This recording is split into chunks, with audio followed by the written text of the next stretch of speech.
অনেক সময় আমাদের প্রশ্ন করতে দেখা যায়, আচ্ছা আমার কি জন্মছকে রাজযোগ আছে? কি এই রাজযোগ? কোনো ব্যক্তির জন্মছকে শুভ গ্রহ যদি কেন্দ্র বা কোণে বসে থাকে, অর্থাৎ লগ্ন থেকে লগ্ন, চতুর্থ, সপ্তম, দশম বা লগ্ন পঞ্চম, নবম ঘরে বসে থাকে, সেক্ষেত্রে এটি একটি রাজযোগ হিসেবে ধরা হয়। বা অনেক সময় দেখা যায় যদি কোনো শুভ গ্রহ একে অপরের ঘর পরিবর্তন করে, তাকে ক্ষেত্র বিনিময় বলা হয়। যেমন বৃহস্পতির ঘর ধরা গেল মিন, আর রবির ঘর হলো সিংহ।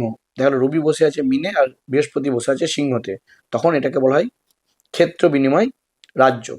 এছাড়াও অনেক সময় কোনো গ্রহ তাদের নিজ ঘরে বসে থাকলে দেখা গেল দুটি গ্রহ একে অপরের নিজ ঘরে বসে রয়েছে, তখন তাকে নিজ ভঙ্গ রাজযোগ বলা হয়। যেমন রবি মেষ রাশিতে উচ্চস্থ, শনি তুলাতে উচ্চস্থ। দেখা গেল শনি মেষে বসে আছে আর রবি তুলায় বসে আছে, তখন এটাও কিন্তু নিজ ভঙ্গ রাজযোগ বলা হয়।